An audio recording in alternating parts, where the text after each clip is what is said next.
Another Thursday, and welcome back to Boardgames with Niramas. We are here for our top 24 games of all time, part of the top 100 of all time.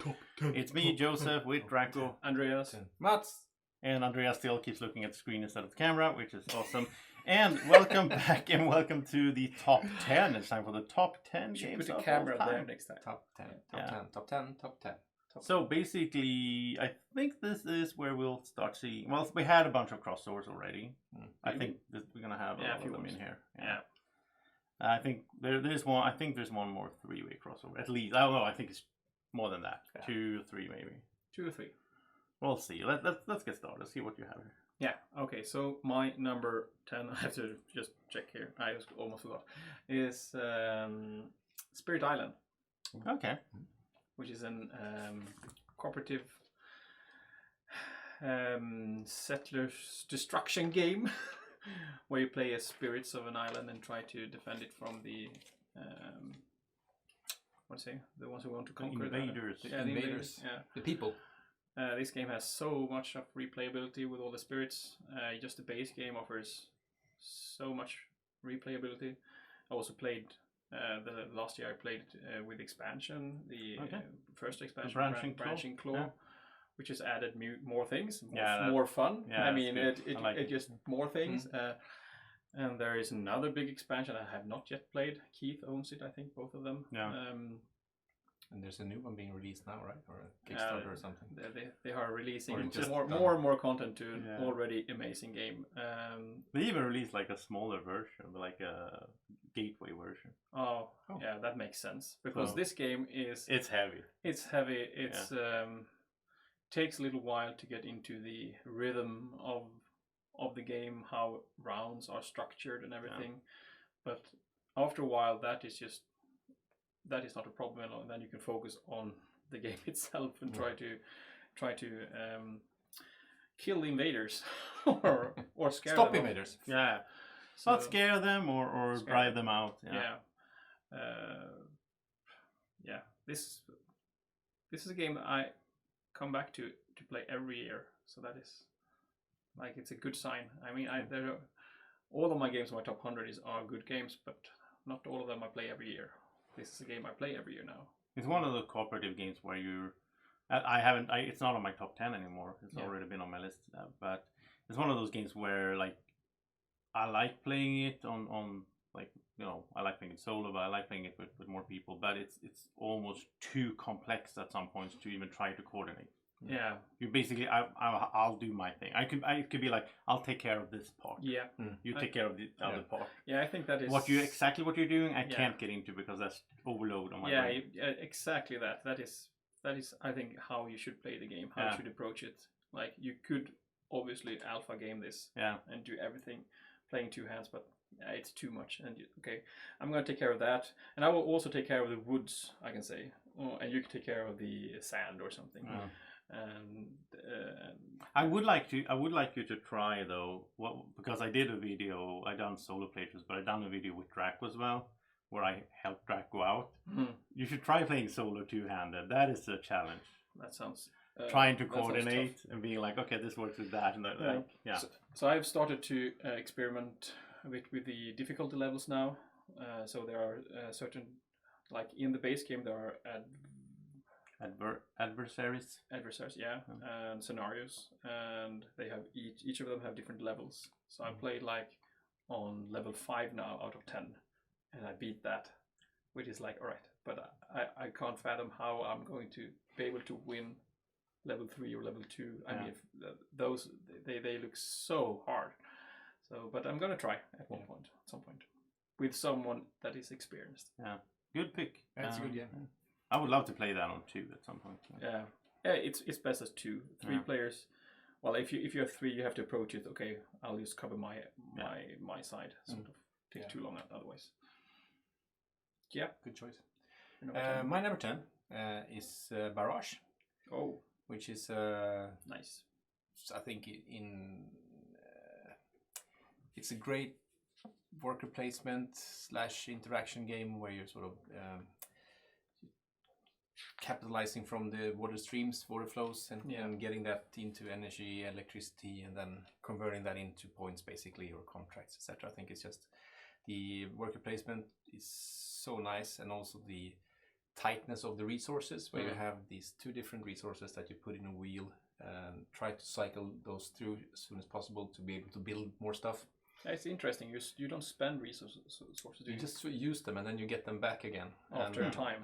So the more you build, the quicker they come back, because every time you build, you spin the wheel. Yeah. And you can also spin the wheel just to get the resources out. Yeah. And then I think the sort of interaction in how you build, because there's 3 levels of how you build the water flow, is how you can steal water from other ones and trying to you build sort of dams, and then you sort of send those through your conduits to make sure that you produce electricity. Yeah. Which, Have you played this one? Yeah, I have. Hmm.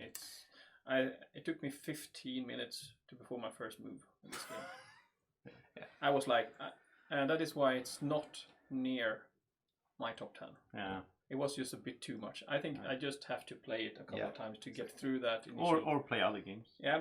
And that is exactly. So that is what often happens. I play something else so it for me it's not intuitive enough to understand how to.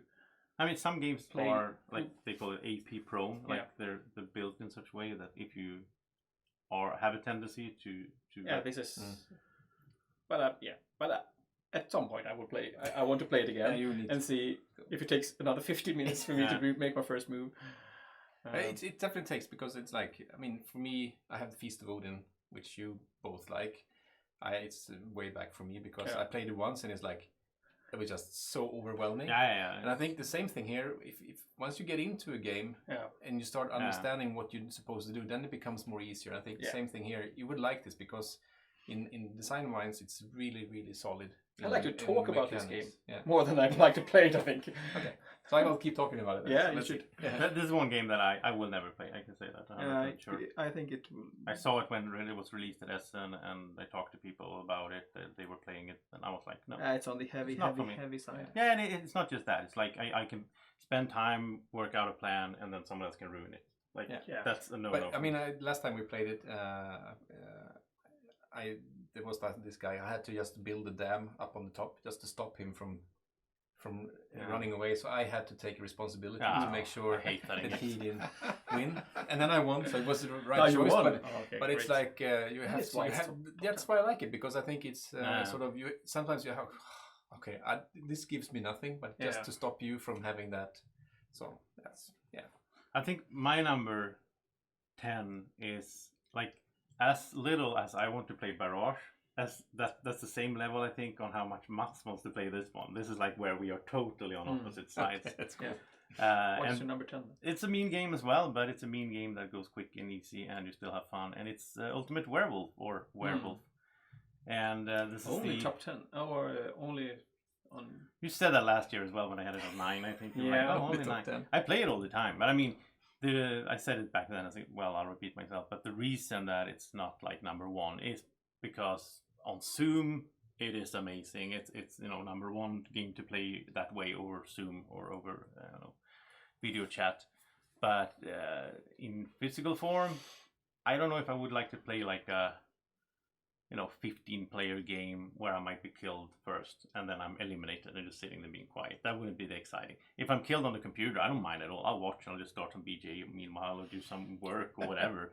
And then there's a new game starting and I'm like, I'm jumping in, and then I'll go grab some dinner. And like, it's like a lifestyle game for me, and it has been for like 2 years now, where a few times a week we play, and we have diminishing numbers because the pandemic is over, so people are not in lockdowns anymore, and so they're not playing as much online.